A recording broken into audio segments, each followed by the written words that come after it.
How do you know when a franchise is probably past its best before date? Well, if the actress who made your series what it is comes back on the sole condition that her character is killed off, that's probably a good indicator. Can Michael Myers continue after Laurie Strode commits character seppuku? Find out as we attempt to prove to you that Halloween Resurrection is not that bad.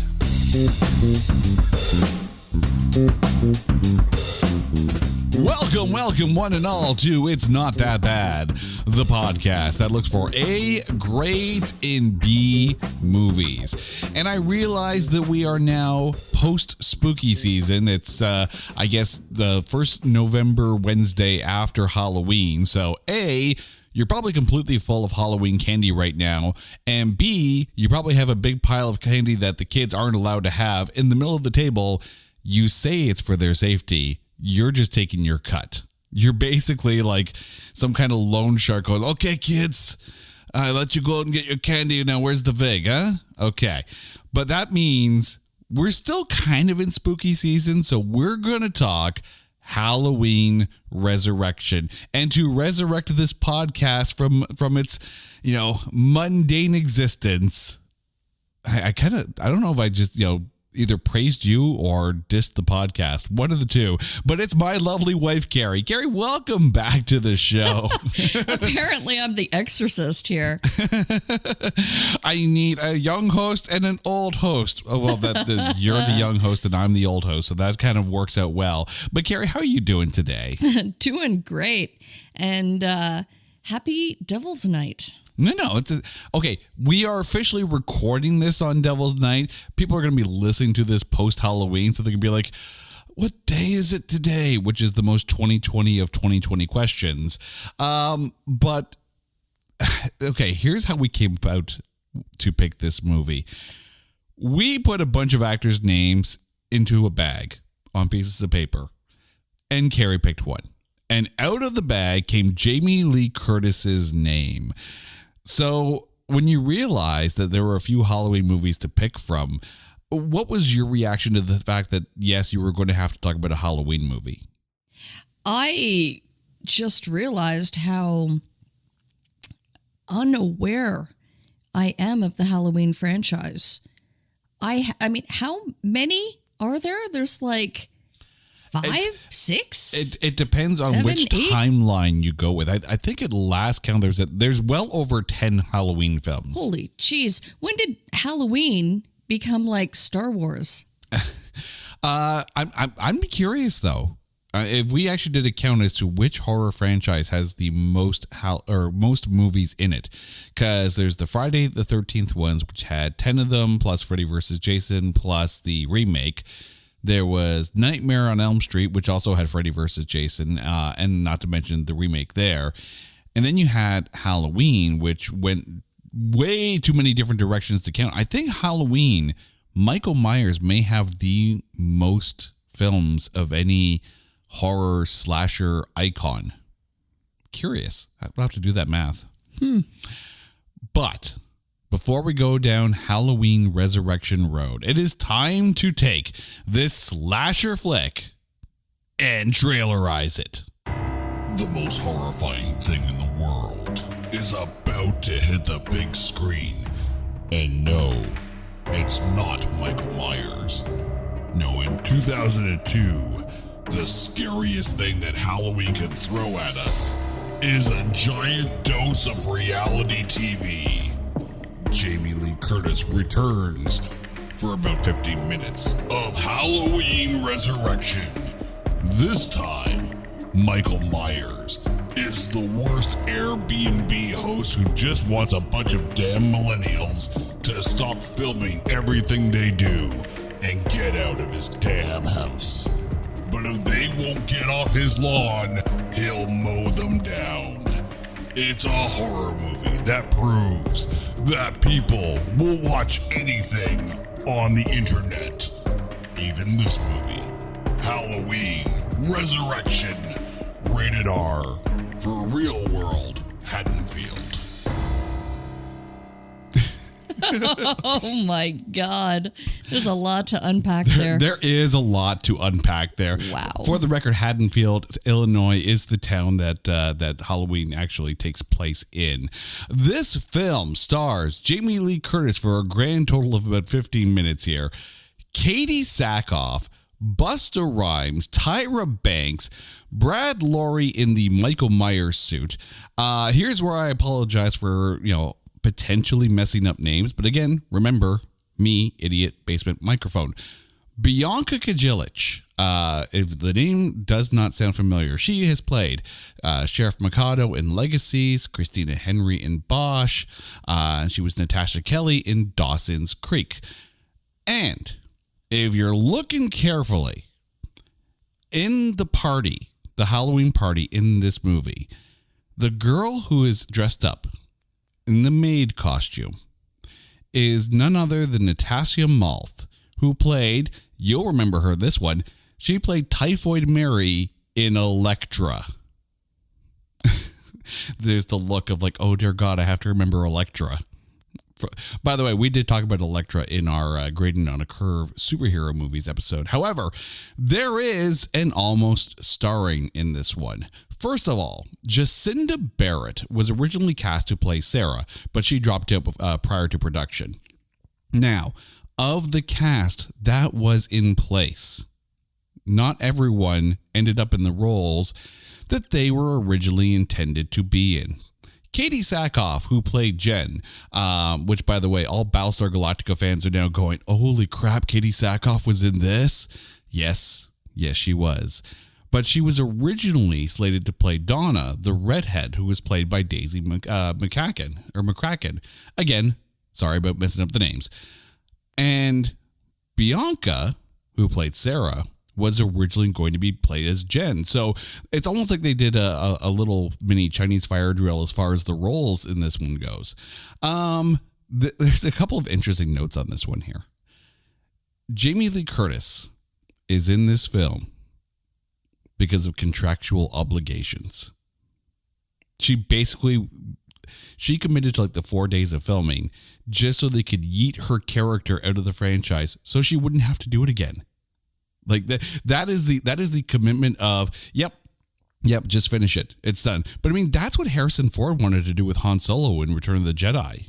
And he finally got to do it in Force Awakens. So, but then of course, the narrator voice, Jamie Lee Curtis, would return eventually. So if you're a little confused, don't worry. So is everybody else. Bianca Kajilich, who plays Sarah. There's this scene. Oh, by the way, this movie's 20 years old. So I'm not even going to warn you that we're going to spoil it. You've been, just take it on faith. Okay. There's this scene where they're auditioning all the kids to be in the reality series. And she screams this like really high pitched scream and starts breaking glass. That's not her scream. Apparently, Bianca Kajilich cannot scream. Apparently so.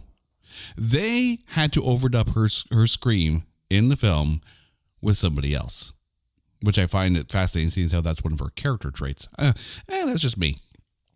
Miles and Scott, the two kids at the party, are dressed as Jules and Vince from Pulp Fiction. This is where Carrie raises her hands. Yes, they are. Yes, I loved that. Which is an interesting little tidbit here, because in 1995, when they were making Halloween: The Curse of Michael Myers, Quentin Tarantino was approached to do the film, but he turned it down. So no Tarantino-directed Michael Myers film for you. Nice little nod, though. Mm-hmm. This was directed by Rick Rosenthal, who directed Halloween 2, but it was almost directed by Whitney Rancic, who has directed episodes of like ER and Nash Bridges, and Dwight H. Little, who previously directed Halloween 4 and Free Willy 2. How did you go from Halloween 4 to Free Willy 2? I got nothing on that one. I really don't.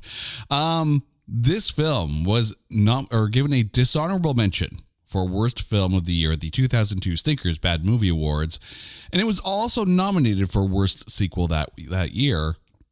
It lost to analyze that.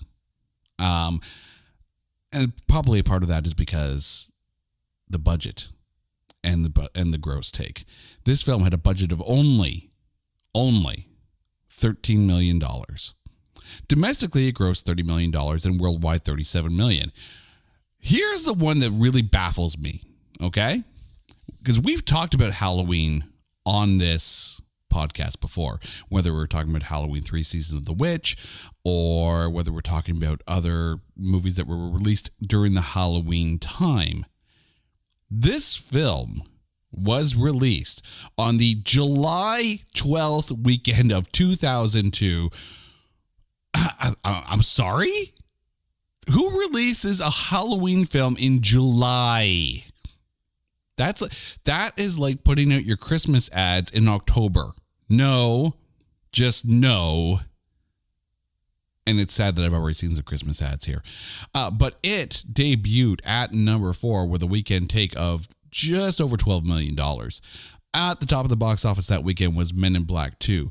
Road to Perdition was the highest debuting film that week. It debuted at number 2.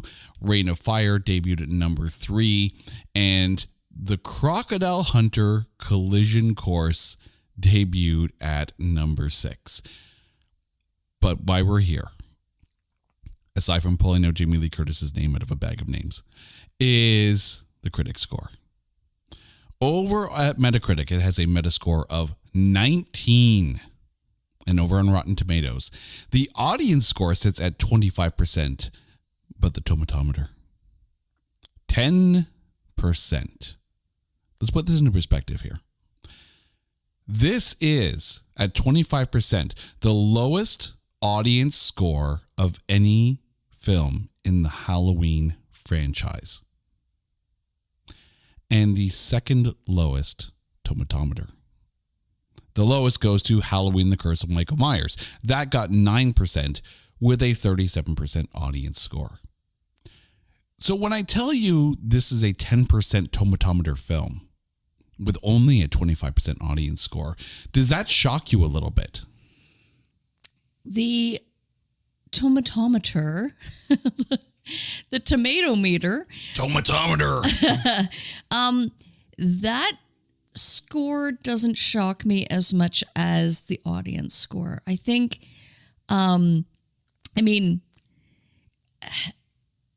don't know, like, what was it that the audience didn't like? Or is that based on the fact that they launched the movie in the middle of summer?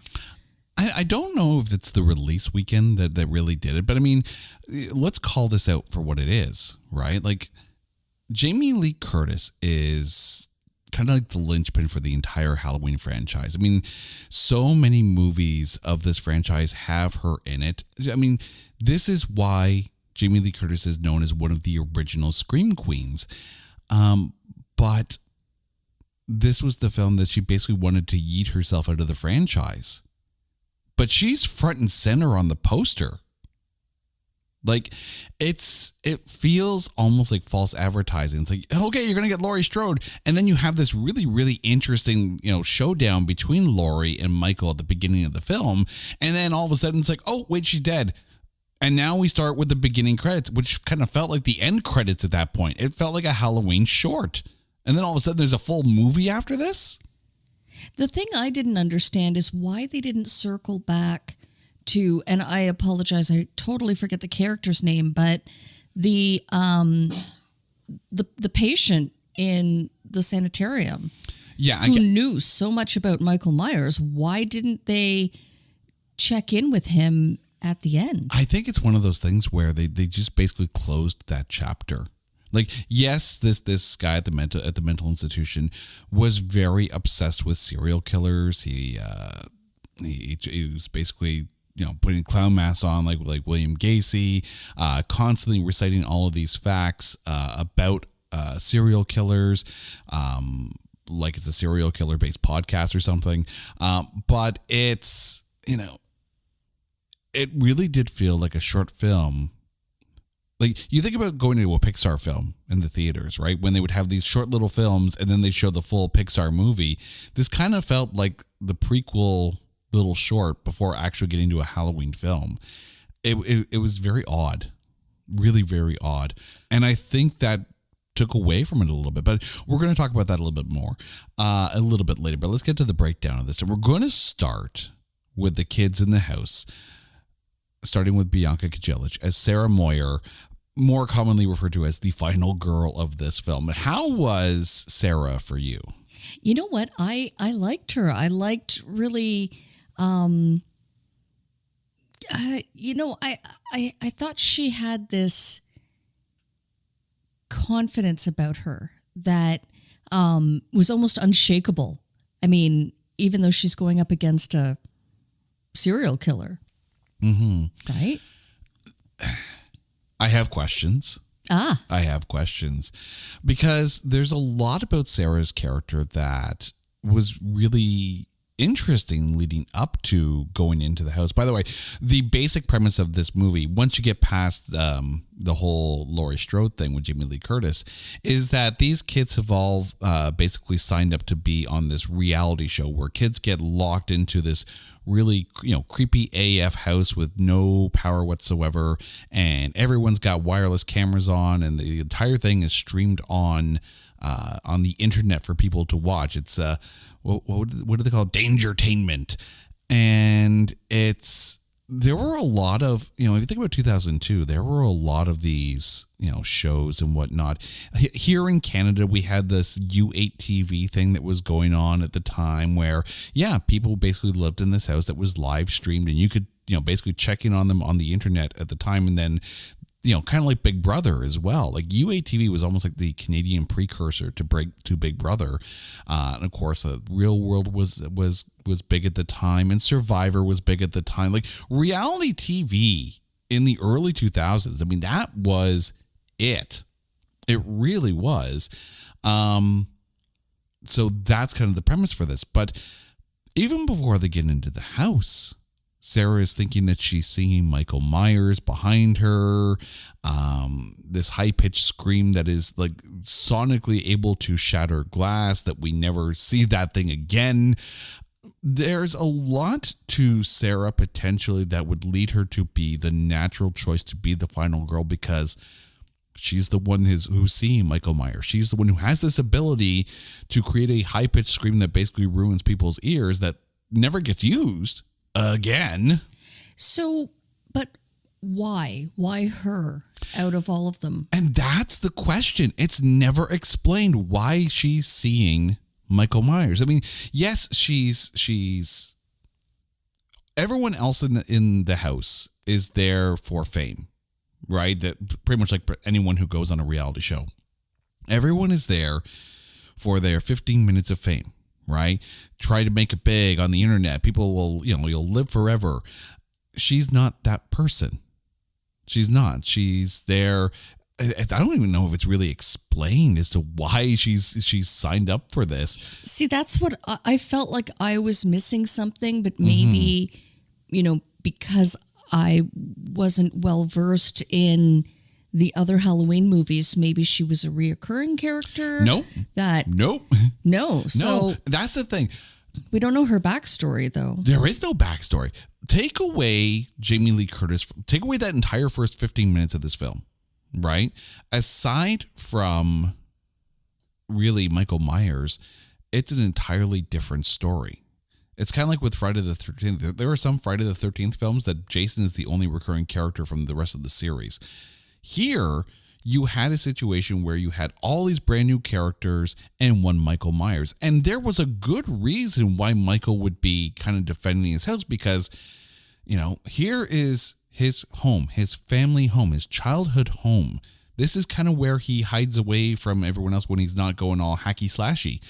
And then all of a sudden you have these, reality TV star wannabes, invading his house and looking through all his stuff. There's no question why Michael Myers would be like, oh, hey, Christmas came early, get my hacky stabby thing going on. But fish in a barrel. Pretty much. And that's the thing. Like it's served to him, right? It's a fascinating plot, especially, and we're going to get to like some of the tonal similarities to other films of the time as well.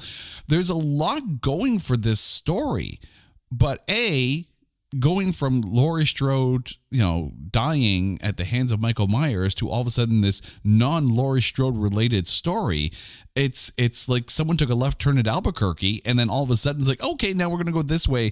This story could have stood on its own with these characters. You did not need Jamie Lee Curtis in this. And I get she's there for contractual obligations, and I get she is the biggest name in this film. You did not need her.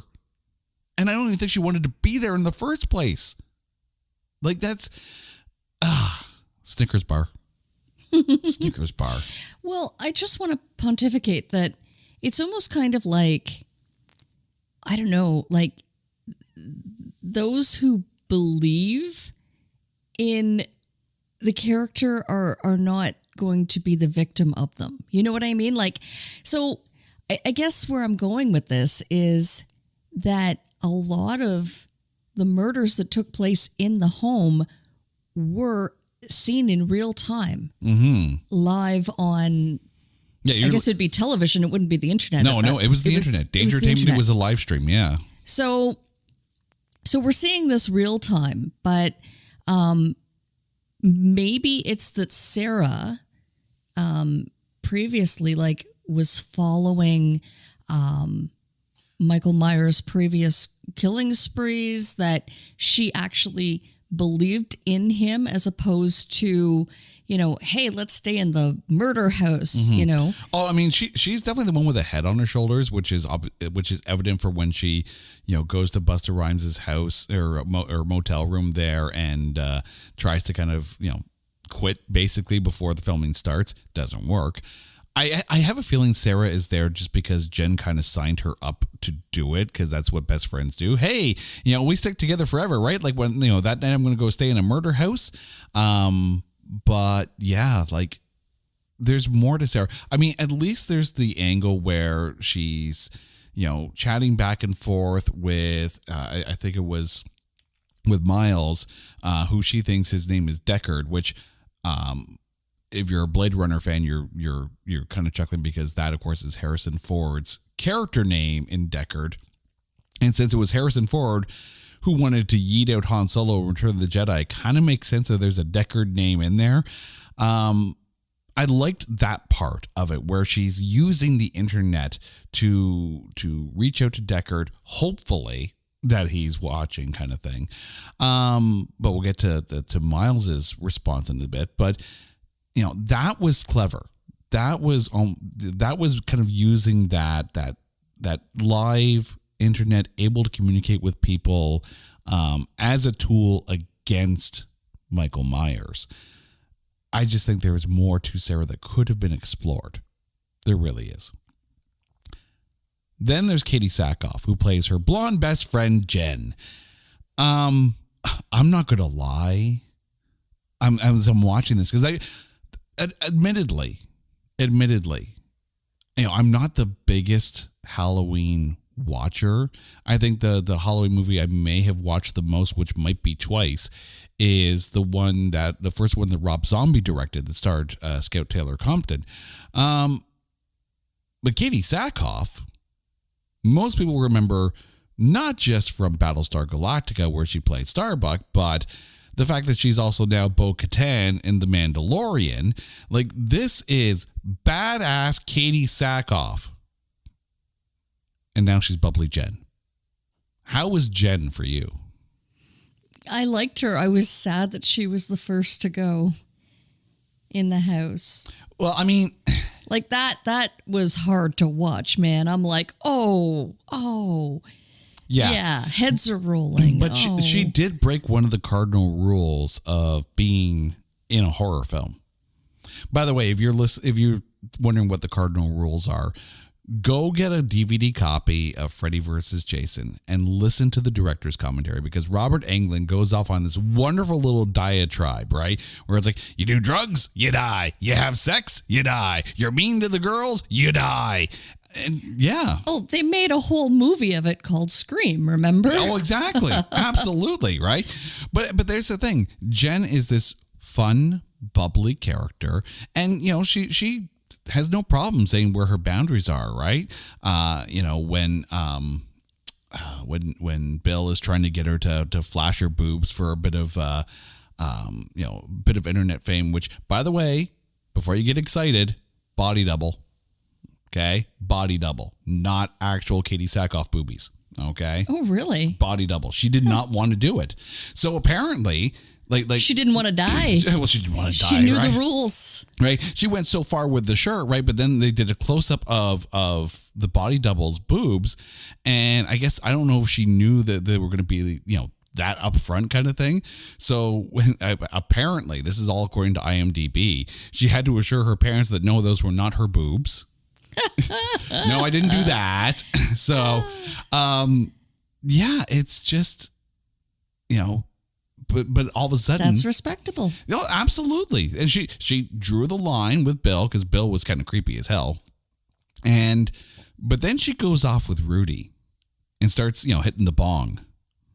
I'm like, A, what the hell are you doing? Why are you hitting a bong in the middle of a murder house? Well, what else is there to do? That'd be true enough. True enough. I mean, you got no power, you got no TV, you got no internet, even though, you're the internet. But, time to hit a bong. The last thing I ever want, I'm putting it out there, if I'm in a murder house, the last thing I want is any sort of drug that's going to make me like even more frightened and anxious. Like, nah. The last thing you need is more paranoia in that situation. Right. But she was fun in this. Like I said, I have this preconceived notion of Katie Sackhoff as a total and utter badass. So to see her in this light, bubbly role, even though it's in a horror slasher film, it was a complete left turn, but I really enjoyed her in this. It was fun. We mentioned Bill, though, the creepy guy who was basically trying to get Jen to flash her boobs, as played by Thomas Ian Nichols. You're rude to the girls, you die. You know what, though? You say he was creepy. The other dude was like even swarthier. Oh, Jim. Yeah. Like there are no good men in the house. No. There's going to have to say that, right? Here's the problem too. And I have to put this out there. And again, this is nothing against any of the actors in the film. Okay? Because I thought they all did a fairly decent job. But this film is not exactly a really long runtime. Like, it went by pretty fast. But you waste 15 minutes on an unnecessary Laurie Strode storyline, and that's run time that you could use to further elaborate on some of these characters, and some of these characters need elaboration. Let's get this out there right now. Daisy McCracken as Donna and Luke Kirby as Jim, right? The redhead and the guy you said was basically uber skeezy, right? They were there to die. That's pretty much what it boils down to, right? Like, Donna was there to get naked and Jim was there to die with her. Like, that's kind of how it went. I actually didn't mind Jim's, slight turn, because he's sleazy, he's smarmy, but I think that's more of a deflection against his inner shyness, because when Donna starts to make the moves on him, he's like, no, wait, let's do this kind of thing. Donna, however, initially calls his bluff on being all smooth and smarmy and stuff like that, and then all of a sudden shifts to, hey, let's get freaky in the murder basement. Like, why? I know. I was like, I thought I missed something. I'm like, wait, when did this take a turn? She went from hands off to horn dog in 0.6. Maybe it was the dead bodies that. Well, no, they were made in Taiwan. They made in Taiwan. But that's the thing. Like, that was an interesting part about this, where it's like, I think it's the movie The Cabin in the Woods, where the entire thing is almost like a setup kind of thing. Like, Cabin in the Woods is a much smarter horror film, and this may have actually inspired that a little bit, maybe, possibly. But I mean, they were there to die. That's pretty much what it boils down to. Same thing with Bill. He was there to die. But Rudy is played by Sean Patrick Thomas. This was interesting because for a while, I thought he was going to be the guy that makes it out of the house with Sarah. And then he goes and, hits up the bong with Jen. You do drugs, you die. You do drugs, you die. But I did like Rudy in this. So taking a look at the 6 characters in the house, Bianca as Sarah, Katie as Jen, Bill, the creepy guy, Jim, the other creepy guy, Donna, the naked redhead, and Rudy, the bong hitting, basically door decoration once Michael Myers is done with him.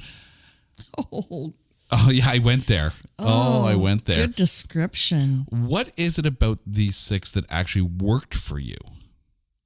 Well, you know what? I think, I don't think it was any one of the characters, but I think as a whole, like, it worked, right? You had, you summed it up perfectly. It was a good ensemble, and you could pretty much tell within the first 5 minutes who's dying and who's making it out of there. Like, I called it, I'm like, for sure, Sarah's going to be, she's going to make it out. Yeah, she's alive. The obvious final girl. Jen had to be the first to go, because she was the best friend, so it's going to impact Sarah the most. The other 2, yeah. Like, you just knew that they would hook up and they would die. Mm-hmm. I'm just curious too. And before we get on to like some of the other actors and some of the other points we're going to talk about here, you mentioned it. It's predictable. You know who's going to die. Although, again, seeing Rudy die, until he hit the bong, I thought Rudy was making it alive. But that being said, does the predictability of this, take away from the film experience? I don't think so. I think for the most part, now I'm going to put the disclaimer out first that I'm not a big horror movie buff. And I know that there are those out there who honor the genre. And this is no disrespect. Okay. However, for the most part, horror movies in general are formulaic. So you can pretty much tell, unless it's one with a real twisted ending, which I respect that too. Break away from the predictability. Yeah. Right? But I guess where I'm going with this is, again, I'm not a horror movie buff, but watching this movie, it was like, okay, yep, you're dead. You're going to make it out alive. You're going to be okay. Like, you could pretty much call it. Yeah. I think there is, though, a difference between horror films and slasher films. Horror films can be atmospheric. They can be really, really creepy. They don't necessarily have to be entirely about death and serial killers. You can have a horror film that is atmospheric, that is mysterious, that is different. This is formulaic slasher film, right? And it's not even like a film like the first ever Friday the 13th, where Jason wasn't the killer in that one. It was the mom, right?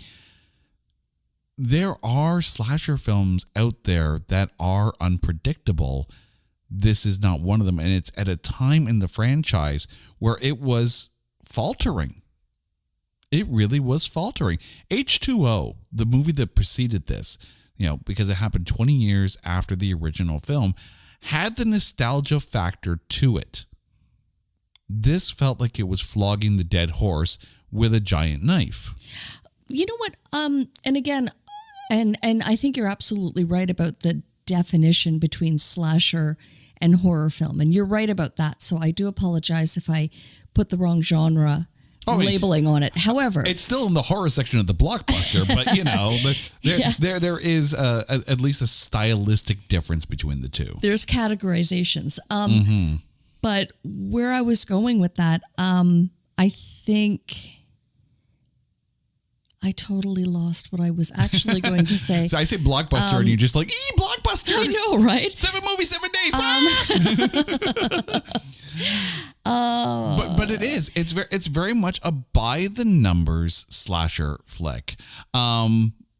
But they did try to potentially throw some curveballs. Let me explain. Oh, wait, you got your hand. Oh, you know what? I did. I just wanted to say, though, that I think the first 15 minutes, even though you've completely, led me to believe like it was irrelevant, I did want to point out that I think that little nod to the nostalgia before they bring it into the here and now was important. Like I think just having that, it was almost kind of like a nice little packaged bridge between Michael Myers' history and his present.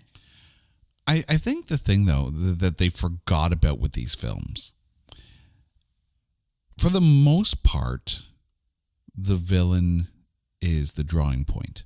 Like, it doesn't matter who's going up against Freddy in a Nightmare on Elm Street film. Freddy is the attraction. I think there is a slight... I think Halloween is maybe more akin to a Friday the 13th, right? You could say a lot about Michael Myers and Jason Voorhees that are very similar, right? A mask that really doesn't allow the face to be discernible. Apparently they both shop at Coveralls or Us. They're very much a walking, menacing threat, but there's never any dialogue out of them, right? Freddy's fun. Freddy's dialogue. Freddy, you can see the eyes of him, which makes him more of a character. Same thing with Pinhead. Pinhead talks. Pinhead, you can see his eyes. You can see his emotions. You cannot see any emotion in Michael Myers and Jason Voorhees.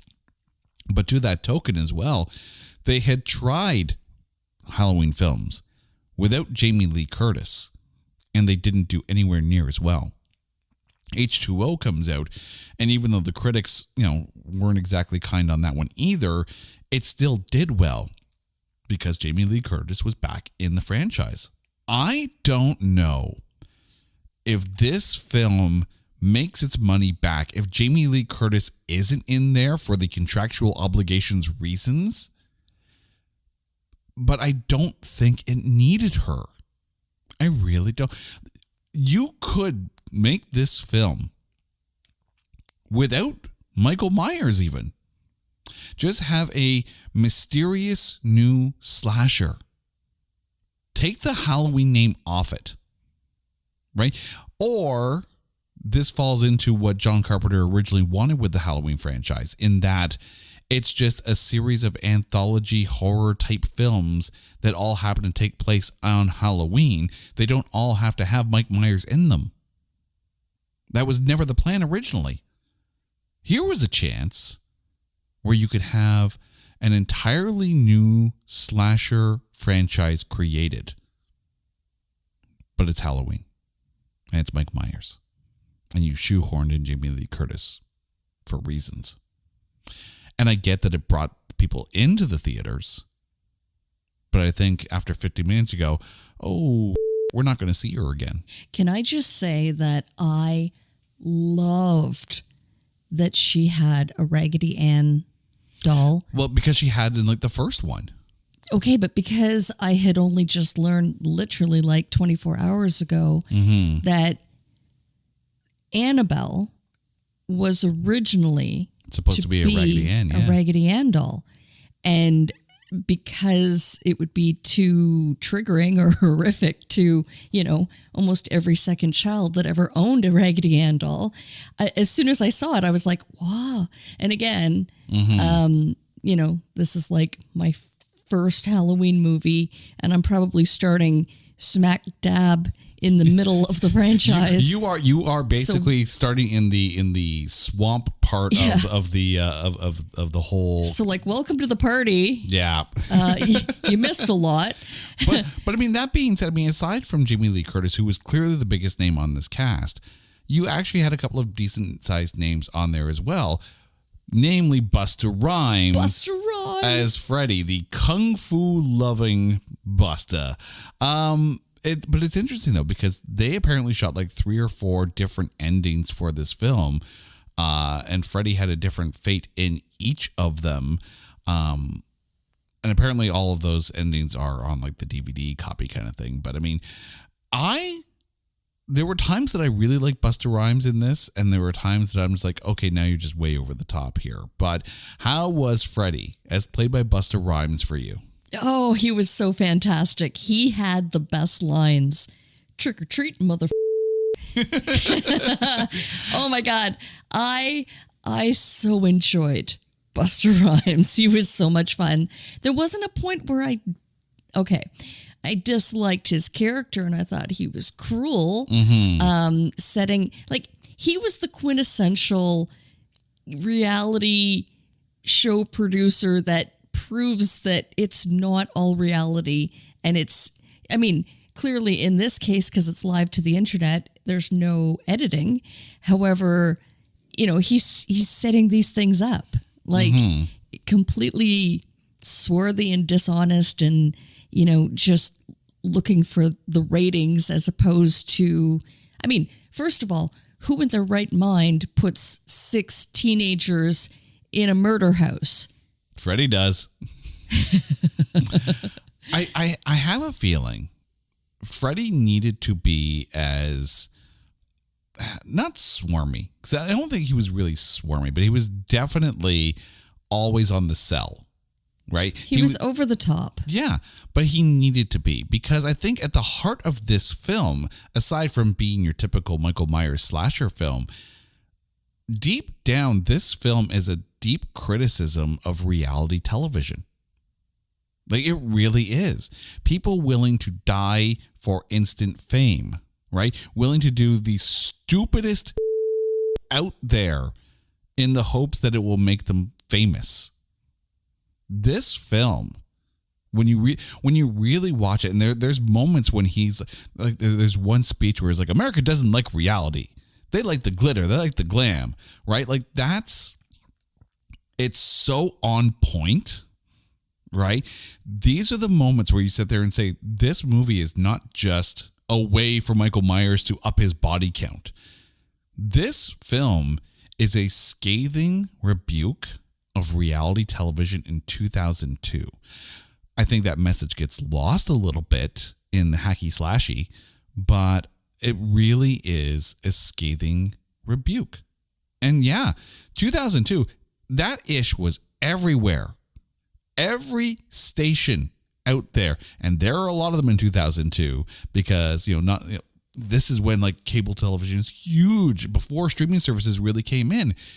Every station had their reality shows. You and I used to watch them all the time. Not the Survivor type shows and not the Bachelor type shows. I mean, we watched more like, I know you loved your Slice TV with your, not Love It or List It, but yeah, but every show had them. I do want to take you back to the time though, in that it was reality TV. Yeah. And right before the internet blew up with the YouTube and the UA TVs out there. Yeah. Right. Like giving anyone with a camera their 5 minutes of fame and attention. Right. Like this was almost ahead of its time because it was an internet channel as opposed to just the reality TV model.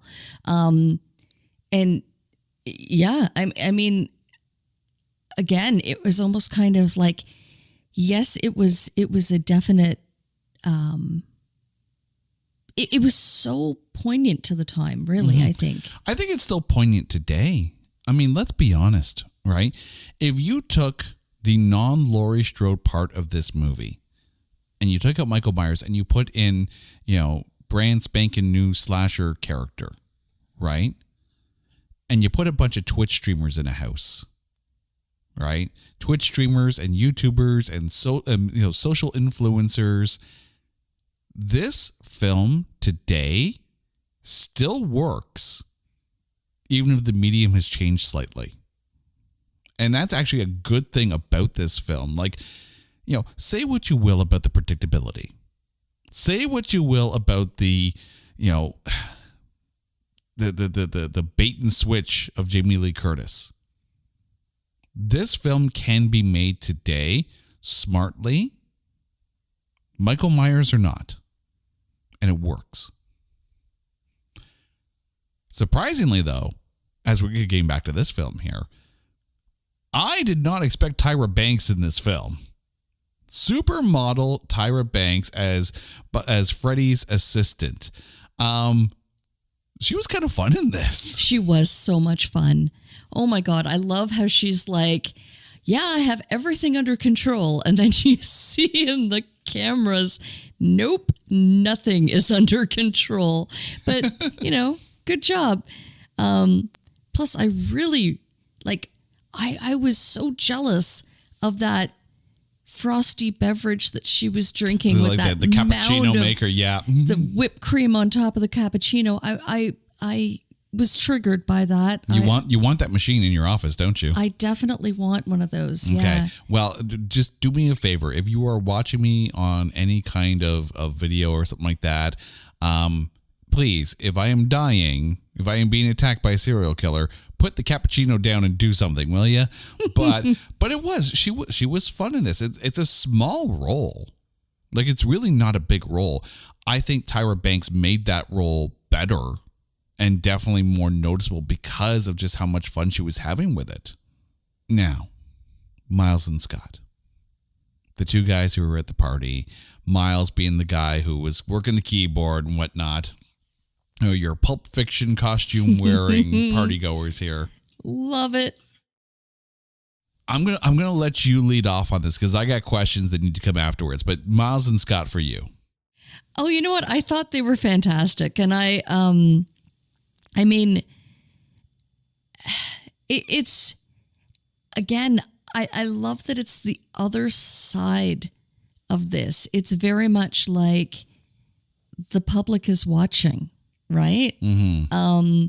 And, it wouldn't have been the same movie without that dynamic, without people literally watching the demise of these 5 teenagers. They're basically watching a snuff film. No, but I mean, they had no idea what to expect. No. They were literally just like you and I on several occasions, just mindlessly tuning into the lives of others by watching reality TV, right? But it's that I can't look away. What's going to happen next? And then you get so involved and engaged with these characters in front of you in this storyline. And then, they start dying, on camera. That's when, it gets real. I just have to question, the police were called. And I love how he picked up the phone and said, yes, 911. It's like, obviously. But thanks for announcing the call that you're making. No, it's pizza. What do you want? But where were the police in all this? They never... The police never show up until after all the killing's done. Exactly. Until the end. They could have saved so many lives, could have changed the outcome, but no. Yeah. What were they, at a donut shop on the way? Getting a pizza? Yes. And yes. I will say, I think Scott wasn't really much of the character. Miles is the main character of that one.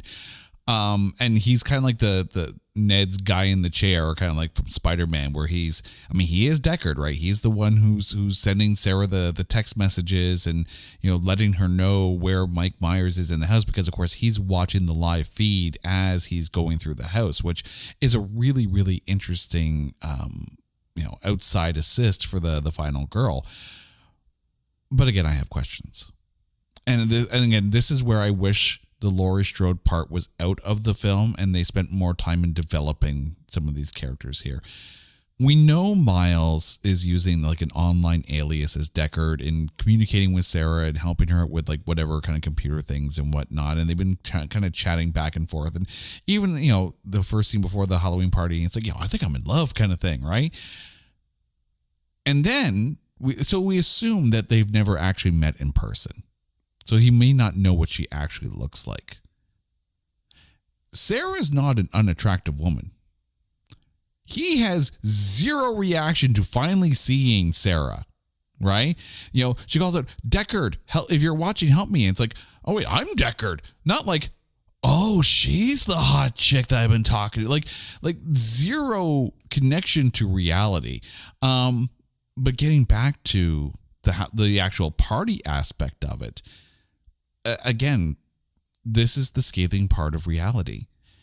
People are dying on this internet stream that they are watching, and they're cheering. People tune in to these reality shows and watch these people get hurt, injure themselves, break down in tears, and say what you will about reality show. We all know a lot of it is edited for enhanced reality.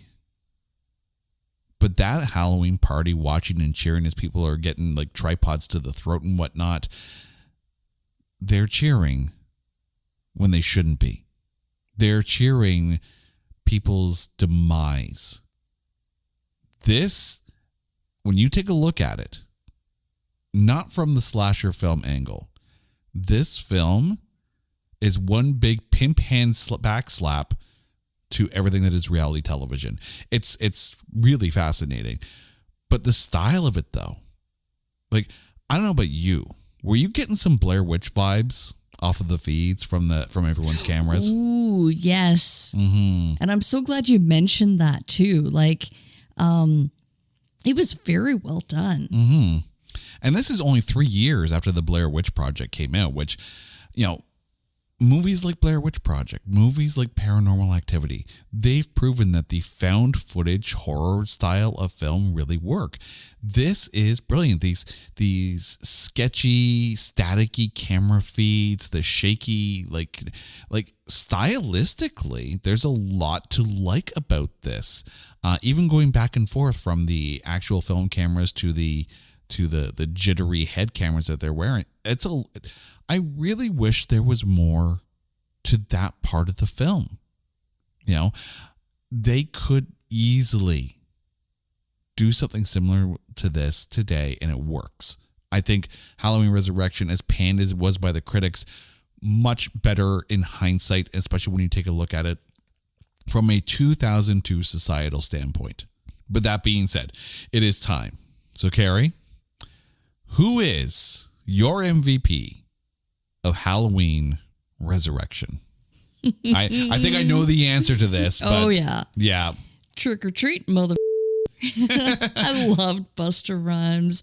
Okay, I love the scene where he's wearing the Mike Myers mask and he's like arguing with Mike Myers because he thinks that it's his camera guy or like someone the he production set assistant. Up. Yeah. Right. Oh my God. Like that scene literally had me laugh out loud. Mm-hmm. And yeah. It was so funny. I will say that there are moments from Busta Rhymes where, the salesman facade drops and you can almost see the real person shine through, right? Where they're running from Mike Myers after they realize that it's all real, right? And he looks at him and goes, I swear to God, like I didn't know, right? Like you see multiple angles of Freddy. He's not always on. He's not a stereotype of an executive, right? No, but I love at the end where he was like, how am I doing? And he like punches the camera guy. Yeah. Yeah. Again, I'm now curious to see what the other endings ended up like, but yeah, like for the version that we saw on Prime Video, it's he did good, but he's not my MVP. Yeah, shock, right? Ooh. I don't know whether it's the fact that she felt like the most flushed out of the 6 kids in the house, or if it's the mere shock of seeing Starbuck from Battlestar Galactica be a ditzy blonde. But Katie Sackhoff really felt like the most interesting of the 6 in the house to me. Like, I get Sarah is the final girl. I kind of wanted Jen to survive. Like, she was a fun character. She was the most character in there. But again, she had to be the first to go. She wasn't the first to go, though. She was she not? No, she's one of the last to go.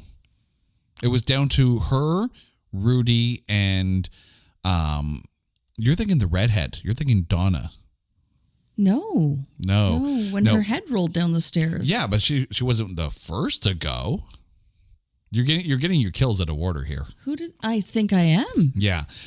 Donna. Who went first? Well, Ben was the guy who went first. Well, the production assistant with the tripod to the throat went first, while Tyra Banks was doing her cappuccino dance. And then there was the knife in the head. That was the guy. Yeah. So Ben was the first to go. And then I kind of I can't remember if Donna or Jim, which order they went next. But yeah, because Jen and Rudy were off smoking the bong, right? And then Rudy was downstairs, looking in the living room for Mike Myers with Sarah. Meanwhile, Jen's at the top of the stairs laughing her stoned ass off while, getting one last haircut real close to the shoulders, like. So. Okay, you're right. I remember it out of There was out of order. There was lots of death and not necessarily in that order. So that's okay. But Carrie, thank you so much for going down Halloween Resurrection Road with me here. And to our listeners, thank you. Now, remember, you guys know the drill. If there is a film out there that you think is unfairly maligned or is just so bad that there's no way in Halloween hell that we can find anything good to say about it, hit us up on Twitter at NotThatBadcast, and we will watch it. We will dissect it like it's Michael Myers, and we will find the good things to say, because we are looking for those A grades in B movies. She's Carrie. I'm Jay. You're awesome. This is It's Not That Bad. Take care.